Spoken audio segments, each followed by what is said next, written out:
way before I turned into the voice of this generation. Not only the voice, and the dick.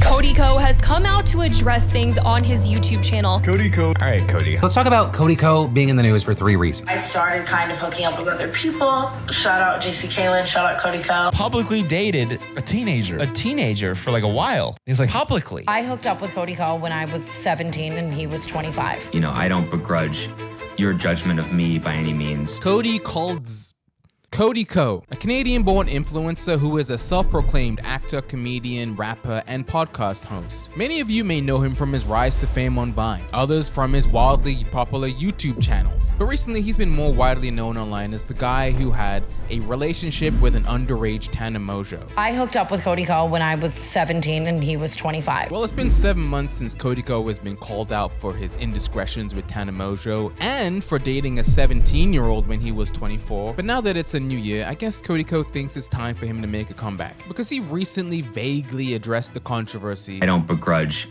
your judgment of me by any means. And now he's frequently posting on his least popular channel while pretending the last 7 months never happened. Some people have noticed and aren't happy about it, but it seems that the majority of people haven't noticed his return. So has he successfully avoided the allegations? Brody Cody's back. Cody Ko, formerly one of the most beloved creators on YouTube. I want to look into Cody Ko's past because you can tell that he's always been a bit of a frat bro. Anyways, this one's close to my heart because I, of course, was in a frat and I have a very high IQ, so... Cody Ko went to Duke University and graduated with a degree in computer science. After he got his degree, he had a job in tech and he created an app called I'd Cap That. Despite the crude name, it was an app that added captions to images to create memes. You went to school, you just graduated from Duke, and you have an app that was at the top of the App Store already. When did you create I'd Cap That? So I created it in February, or March actually, and it was kind of just a personal project sort of thing. Like I just wanted to, improve my skills with the iOS SDK. So, captioning photos is not a new idea. It's been around for a long time, but I thought I'd just do it better, and I'll do it frictionless, and it went totally viral. After achieving 1 million users in the first few months, he transitioned from app development to content creation after a backpacking trip in Asia. We got our jobs in 2014, I think, and traveled the world, right? And while we did that, one of the places we went was Thailand. And this was the beginning of his Vine journey. You guys remember Vine? Nice shirt. Thanks. My pleasure.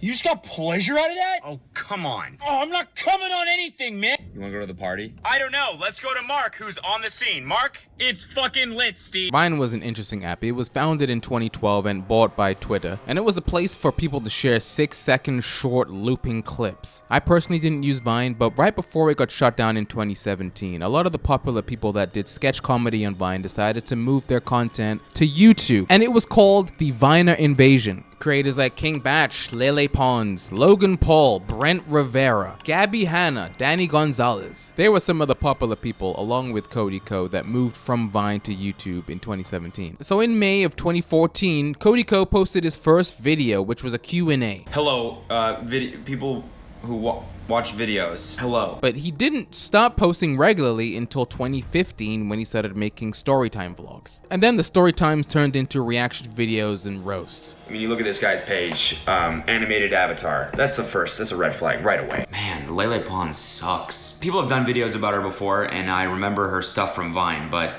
I just watched one of her videos. Holy shit, she's so much worse in longer form. And that's really when his channel exploded in popularity because he started doing collabs, podcasts, merch, not to mention TV shows and fantastic movies, as well as other business ventures. Forbes even did a puff piece on him titled, "Cody Ko is the most interesting YouTuber in the world." Wow, emphasis on the puff. So let's recap. Cody Ko is a computer engineer, a comedian, a podcast host, a successful YouTuber, an entrepreneur, and hip-hop producer.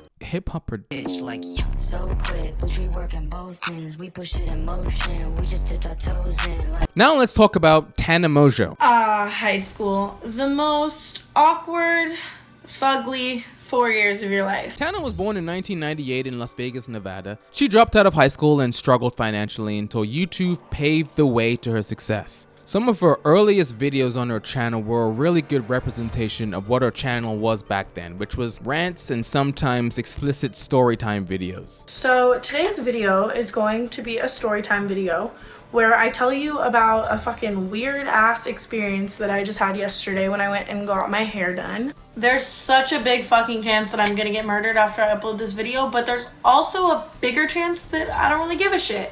I know that all I seem to upload lately is storytime videos, but that is all you guys request. Like every time I tweet to you and I'm like, storytime video or rant, storytime video or favorites, storytime video or question and answer, storytime video or me fisting my fucking dog's asshole, you guys always say storytime, so that's all I do. She loved to share stories and experiences on her life. She grew up in an unstable environment with abusive parents and moved out when she was a teenager. So she used to share this with her audience, and this is what made her such a popular figure online. I've been moved out for like 4 years. My relationship with my parents has gotten like a little bit better. My dad is still definitely crazy and fucking off his rocker, and I need to film an entire video about my childhood. But the like fucked up shit that would happen to me, or like the stupid shit that my parents would do, now it's very easy for me to laugh at because I feel like I've grown up and like learned from it. I wouldn't be where I am or the way I am if it wasn't for it, you know what I mean? Like they fucking suck. Definitely not good parenting skills, but it's funny to look back on. After Tana's humble beginnings, she had a persistent theme of getting into feuds online. I would say between the years of 2017 and 2019, Tana was in constant controversy. There was the N-word scandal when YouTuber iDubbbz made a video criticizing Tana for her past use of racial slurs. Instead, I did a bit of research and I found out that she used the dreaded N-word in the past. But she didn't use the N-word in the same way that I use it. She used it in a very mean-spirited way. You know you're stupid, right? You fucking... Growing up in Vegas, everybody said those words, and I didn't even know that they were considered racist at all. They were in rap songs, and I totally thought it just meant like homie or like friend. She also had a feud with other creators like Gabby Hanna and the D'Amelio sisters. Tana also attempted to create a YouTube convention called TanaCon, which was supposed to be a rival to VidCon. It was obviously a disaster, and it was probably one of the most infamous events in YouTube history. Moments before this gathering of YouTube fans turned wild, fans at TanaCon say an angry mob grabbed tickets and rushed the lobby of this Garden Grove Marriott, where Tana Mongeau held her own event competing with VidCon. Jaslyn Damasco was in the lobby when she says she saw a stampede push through the front doors and trample fans and furniture. She's also been accused of insensitive comments of cultural appropriation. I also understand with the white privilege that I possess, I have no right to ask or expect forgiveness from anyone that I have hurt with my actions. Over the past few months, I have seen the explosive effects of what running from your problems can do and how many people you can hurt by doing that. But I'm aware that making this video about my emotions would do nothing but be another selfish and careless action and further the problem. I want to apologize from the bottom of my heart for being such a big part of canceled culture for the entirety of my career. I don't deserve a platform if I continue to act in such a gaslighting and irresponsible manner, and I'm so sorry for how long I've done that. There's a lot more to know, but I just thought I would give context into Tana's past because it does become important later, especially since Tana's story illustrates the complexities of being both a victim and having a controversial past. Fast forward to the present. Tana now has a podcast with co-host Brooke Schofield called Cancelled. In 2024, it was top 5 on Spotify, and they do a live show around the country. And in June of 2024, a shocking video was making the rounds from one of their shows. Who's the smallest dick you've ever had sex with? Oh my god, do no one look at me, Cody Ko.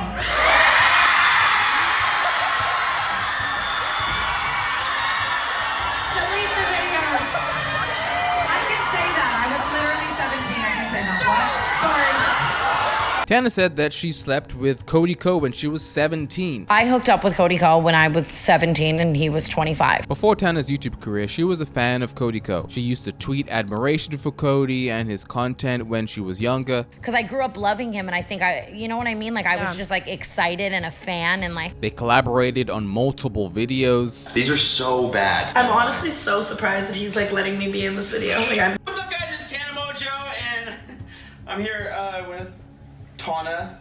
And I understand that that's where now as a grown adult you can say you were taken advantage of. And all these videos started to resurface with people highlighting how weird it was. After all the TikToks and people commenting about the live show, Tana decided to reflect on the story, giving more context. Yeah, it happened. She acknowledges the potential trauma and her self-awareness. I mean, I look back and I would never do anything like that. So I'm like, what the fuck was wrong with you? Yeah. But I don't associate or hold it with trauma because I am such a comparative person where I'm like, so many worse things have happened to me. She also discusses the public's perception of the accusations. The public's reaction to this has made me feel 10 different types of ways that I didn't feel before. Like, I've seen so many comments of people like on some like, but what was she wearing shit? You know what I mean? Yeah. On some like, well, it's Tana Mongeau. And Yeah. like, Oh, ew, and ew, ew, ew, isn't ew, that ew. crazy? That's so Like, fucked up. Because I really like, you know how I feel towards it, but now seeing all of these people like not believe me and say, well, what if she's lying or she's this and she's that and she's dramatic? First of all, there's nothing, I would never lie about that. When this podcast came out, almost nobody was talking about it. I remember I made a video on my second channel talking about it, and some other podcasts discussed it also. I know that Tana has talked about how she feels like she was taken advantage of by a lot of older guys in the industry. But because the story was about Tana Mongeau and she's had such a checkered past, it seems like nobody really wanted to stick their neck out for her and speak out against Cody Ko. That is until D'Angelo Wallace made a video. Someone has been alleging for years now that you, one of the largest commentary creators on YouTube, knowingly committed a crime against her when she was a minor. But YouTubers and viewers alike are ignoring and discrediting these allegations solely because the person making them happens to be an unlikable woman online, Tana Mongeau. And you know that people are ignoring this because nobody is working harder to bury the story than you. D'Angelo's video called out Cody Ko and also highlighted Gabby Hanna's involvement as a witness to the situation. One time, I told a guy, I saw him making out with a girl at a party who was underage, and I pulled him aside and I was like, hey man, you probably don't know, I know she like looks a little older, she's underage, watch it. And he was like, oh my God, thank you for telling me.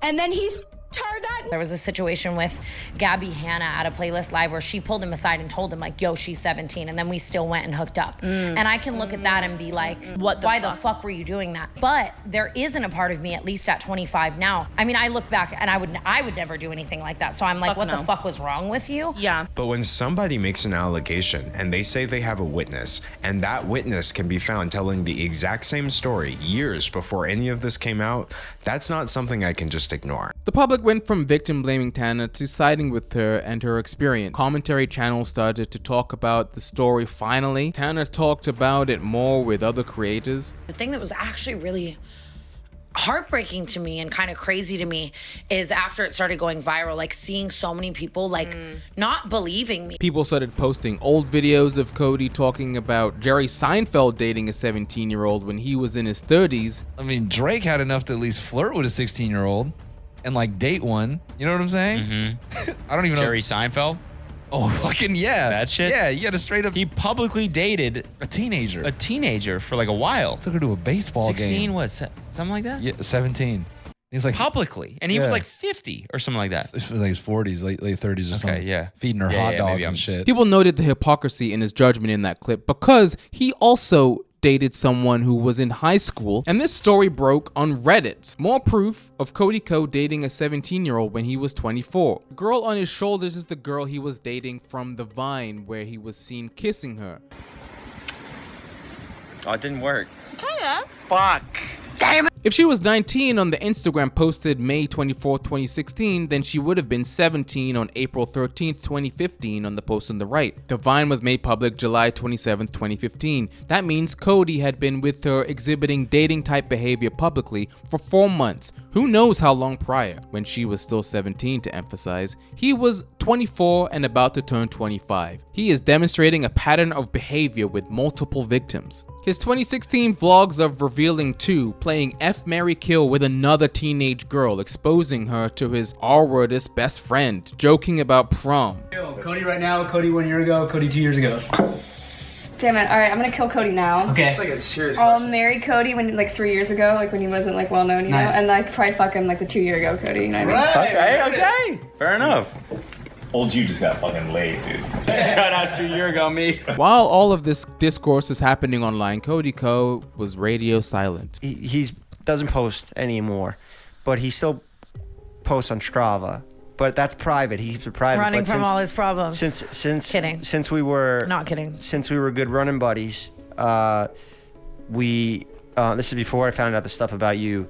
Obviously, he like let me follow him on Strava, so I still like give him kudos. I'm like, run off that shit. Like that's how you get uncanceled. A post from the Tiny Meat Gang podcast stated that Cody would step down from the day-to-day operations. The situation is described as a personal issue for him, and Noel Miller, his co-host, was set to continue to lead the team. This actually impacted some of the smaller podcasts that they managed, like Emergency Intercom, hosted by Drew and Anna, because they decided to leave TMG Studios as well, announcing their decision to produce the podcast independently. Other than the written statement, there really was no response from Cody Ko at this time. Well, of course not. The implications of the allegations could have had legal consequences. People were first speculating that the statute of limitations in Florida was a big concern. The second speculation was that Cody's application for American citizenship may be affected by legal issues since he's applying through his wife Kelsey, an American YouTuber. Speaking of his wife Kelsey, she was facing harassment in the comments section on her socials, and people started to notice that Cody was heavily censoring comments on his YouTube channel that related to Tana. So a few months passed, the conversations about Cody Ko had really started to die down.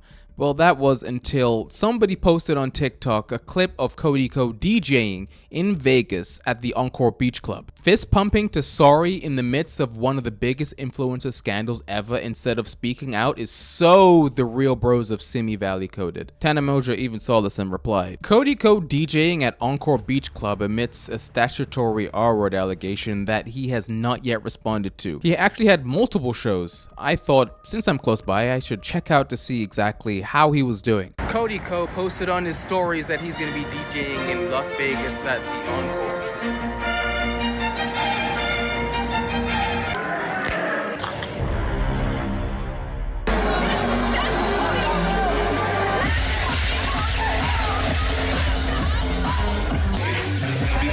And it seemed like he was having the time of his life. Now we can talk about Cody's comeback. Last December, Cody Ko posted a video on his Cody Trains channel documenting his training for an upcoming marathon. In the past, he has posted a documentary on the Ironman he has completed, and on his Cody Trains channel, he likes to document his runs and his progress he has made while training. I've been making some good shit recently.